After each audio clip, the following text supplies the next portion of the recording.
Good evening students. आज हम लोग जीत मंत्रा में एक रिवीजन बैच स्टार्ट कर रहे हैं क्लास 10 के लिए। तो पहला चैप्टर से मतलब ज्योग्राफी, जैसे कि सोशल साइंस में हिस्ट्री है, सिविक्स है, ज्योग्राफी और इकोनॉमिक्स है। तो आज हम लोग ज्योग्राफी से स्टार्ट करेंगे एज ए रिवीजन पर्पस, क्योंकि मोस्ट प्रोबेबली जहाँ तक फेब 13 से I think board exam start है, 4/17 से, तो उसका एग्ज़ाम है। तो हम लोग एक रिवीजन बैच स्टार्ट कर रहे हैं रैपिड फायर, जिसमें कि आप लोग का अपना कोर्स का जो भी है रिवीजन हो जाए और एग्ज़ाम में वैसा कुछ दिक्कत भी ना हो। ठीक है, तो पहला चैप्टर ज्योग्राफी का ये चैप्टर है वाटर रिसोर्स। ठीक है, तो इसमें कुछ इम्पॉर्टेंट पॉइंट्स मैं आपको लोगों को शेयर कर दूंगा और जो भी इम्पॉर्टेंट टॉपिक्स है, ताकि एग्ज़ाम में कैसे आंसर को फ्रेम करना है और कैसे लिखना है।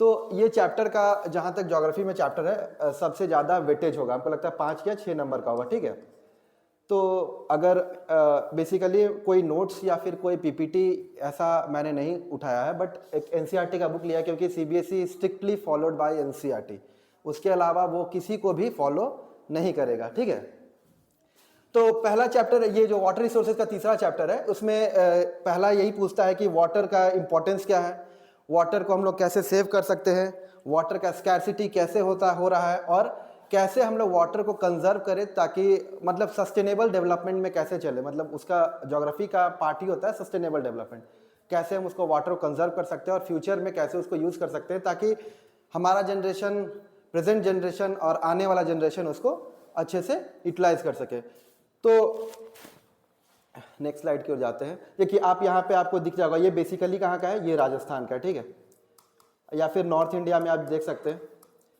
वाटर का कितना स्कैर्सिटी है, लोग लाइन से लगे हुए हैं। बट आप जनरली अगर ईस्टर्न इंडिया पे आएंगे तो ऐसा नहीं होगा। ये देखिए JNK का है, ये भी वाटर रिसोर्सेज का है कि लोग मतलब यहाँ वाटर कहीं पे पानी हुआ होगा तो लोग उसी से कलेक्ट करके अपने घर में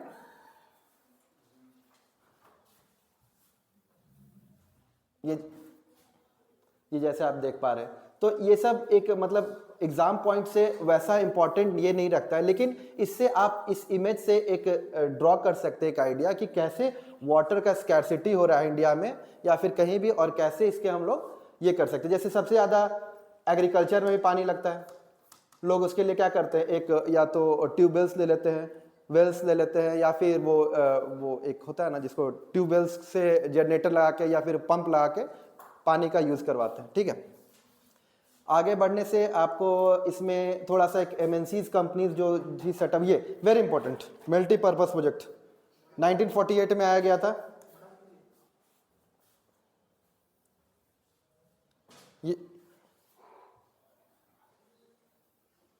ये वाला आप देख सकते हैं मल्टीपर्पज प्रोजेक्ट, जिसके तहत पहला DVC बनाया गया था 1948 में। DVC कहाँ है, बंगाल, वेस्ट बंगाल। ये क्यों बनाया गया था, ताकि वाटर को स्टोर किया जा सके और उससे हम लोग इलेक्ट्रिसिटी प्रोड्यूस कर सके, ताकि थर्मल इलेक्ट्रिसिटी को हम लोग, जो थर्मल से प्रोडक्शन होता है, जो कोल जैसे बेसिकली यूज होता है, ताकि पॉल्यूशन को रोका जा सके। ठीक है, तो इसी के लिए ये DVC किया गया था, ताकि चेक डैम्स बनाया जा सके, वाटर को हम लोग रोक सकते हैं और इस वही वाटर का फोर्स से, टर्बाइन का मूवमेंट से वाटर इलेक्ट्रिसिटी प्रोड्यूस कर सकते हैं। ये इंपॉर्टेंट पार्ट है, आपका एग्जाम में पूछ सकता है। ठीक है, नेक्स्ट बढ़ते हैं। ये देखिए Hirakud dam, very important, the longest dam of India, 10 kilometre इसका ये डिस्टेंस है। ये रनवे जो इसका है 10 किलोमीटर का है, और ये महानदी पे बना हुआ है। इसको मैं थोड़ा सा,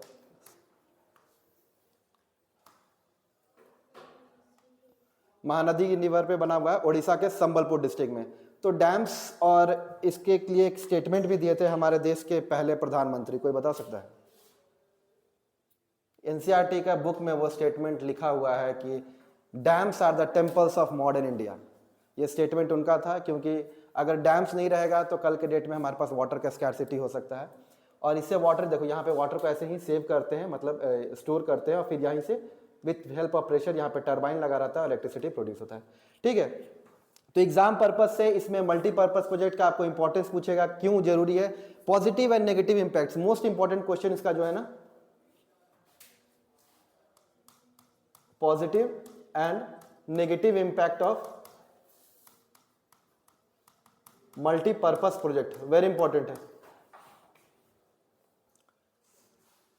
तो इसका पॉजिटिव और नेगेटिव इंपैक्ट कोई बता सकता है?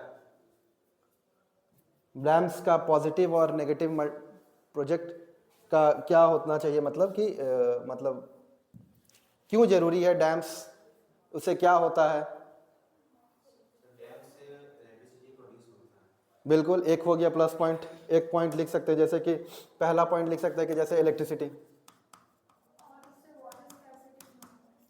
वाटर स्कैरसिटी मिनिमाइज होता है।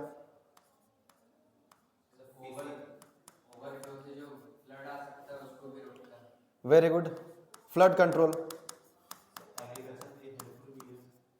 Very good, agriculture.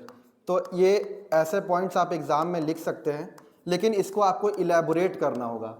जैसे ये मेन पॉइंट्स हो गया ना, इसको आपको इलेबोरेट करना पड़ेगा, क्योंकि ये इंपॉर्टेंट क्वेश्चन है, पूछता है एग्जाम में डैम्स का आइदर प्रोज पूछेगा या फिर कॉन्स पूछेगा। तो ये तो प्लस में आ गया।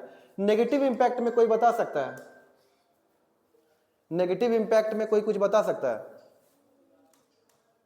कि नेगेटिव इंपैक्ट क्या होता है कोई भी डैम को बिल्डअप करने से। बिल्कुल, जो वहां का लोकल हैबिटेट है वो हैबिटेट लॉस होता है। दूसरा में फ्लोरा एंड फाउना,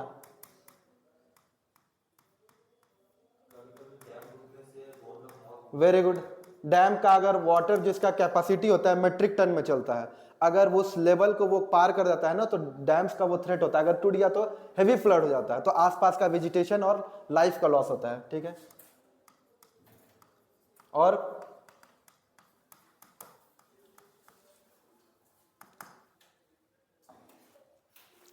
कुछ हो सकता है, और एक पॉइंट, क्योंकि बेसिकली 4 पॉइंट अगर आप लिखते हैं तो थोड़ा सा सही रहेगा।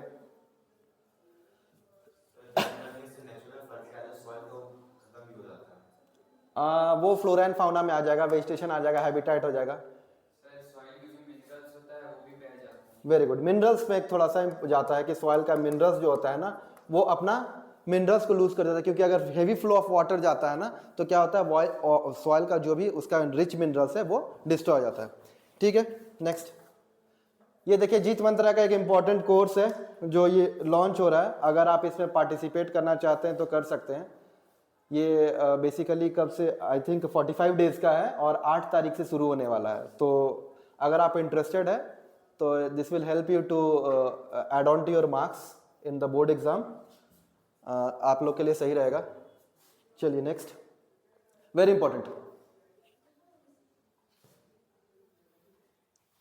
ये सबसे ज्यादा इंपॉर्टेंट है, एकदम क्वेश्चन श्योर शॉट आएगा। सबसे पहले ज्योग्राफी पढ़ने के लिए आपको मैप का दिमाग होना चाहिए, कौन सा स्टेट कहाँ है कहाँ नहीं है। जैसे ईस्ट में थोड़ा बहुत झारखंड बिहार का याद कर सकते हैं। Brahmaputra river very important, Assam. Ganga कहाँ से ओरिजिनेट करती है, गोदावरी कृष्णा कावेरी, यहाँ से 3 रिवर ओरिजिनेट करती है, सतलज। तो डैम्स पूछेगा कौन सा रिवर पे कौन सा डैम है। टेहरी डैम उत्तराखंड में है, भागीरथी नदी पे।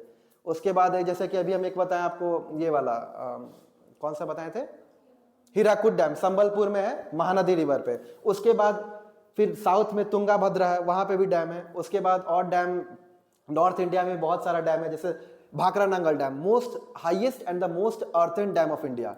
ये भाखड़ा और नंगल 2 गांव हैं, उसी को बीच में बनाया गया है। जवाहरलाल नेहरू के समय ये डैम बना था, और उसी समय ये स्टेटमेंट वो दिए थे कि dams are the temples of modern India. तो ये भाखड़ा नंगल डैम। तो मैप से अगर आपको क्वेश्चन पूछेगा तो डैम्स को जरूर प्रिपेयर कर लीजिएगा, क्योंकि geography is all about maps and you should know, मतलब कि कौन सा स्टेट्स कहाँ है, राजस्थान कहाँ है। एक ये देखो राणा प्रताप सागर है, गांधी सागर, ये सब किस पे बना हुआ है, कोटा बैराज। कोटा में एक चंबल नदी जाती है जिसपे कोटा बैराज बना हुआ है। चंबल नदी कहाँ से निकलती है, मध्य प्रदेश से निकलती है। यहाँ से निकलते हुए ये कोटा के पास जाती है और यहाँ पे कोटा बैराज बना हुआ है। फिर यहाँ पे एक जैसे गंगा नदी आती है तो आपको मतलब फरक्का बैराज मिलता है बंगाल के आसपास। तो वो क्या करता है ना, पानी को स्टोर करके फर्दर इसको यूज कर सकते हैं। ठीक है, नेक्स्ट रेन वाटर हार्वेस्टिंग। अब ये फ्लड्स देखते होंगे अभी, जैसे कि साइक्लोन जैसे होता है तो क्या होता है, बाढ़ आ जाता है। जैसे कि बेसिकली कोस्टल एरियाज में साइक्लोन आने से क्या होता है ना, अब उसका क्या होता है कि उसका मतलब जितना भी टीम है उसके ऊपर काम करती है कि कैसे इसको रोका जा सके, क्योंकि जब भी फ्लड आता है ना तो बहुत सारा डिजीज, बीमारी ये सब लेकर आता है। तो इस पे थोड़ा सा आप लोग देख सकते हैं कि कैसे ground water harvesting, rain water harvesting और कैसे वाटर को कंजर्व कर सकते हैं। आगे में आपको दिखेगा, ये देखिए ये इंपॉर्टेंट है थोड़ा बहुत, ही कैसे रूफ टॉप कर सकते हैं, या फिर छोटा सा तालाब बना के होता है ना कि वो थोड़ा सा गड्ढा कर दें और उसके बाद ये जैसे ये देखिए कैसे यहाँ पे पानी को कलेक्ट करके इससे लाया गया, ये देखिए, और उसके बाद इसको फिर पंप से करके घर में लाया, इसको यहाँ पे स्टोर किया जा रहा है, फिर इसको यूज़ कर सकते हैं। ये रूफटॉप हो गया, यहाँ भी एक रूफटॉप है, इसको फिर हैंड पंप से यूज़ कर ले रहे हैं। ये थोड़ा कार्टून टाइप में दिया हुआ है, पर ये मैसेज दे रहा है कि ऐसे भी आप कर सकते हैं। और रेन वाटर हार्वेस्टिंग मतलब आपको जानना चाहिए कि कैसे वाटर को कंजर्व करते हैं, क्योंकि आज के दिन जीवन हमारा पानी पे ही टिका हुआ है। बाकी इस पेज से ज़्यादा हमको उतना कुछ दिख नहीं रहा है, इंपॉर्टेंट है, जो भी इंपॉर्टेंट था बता दिए।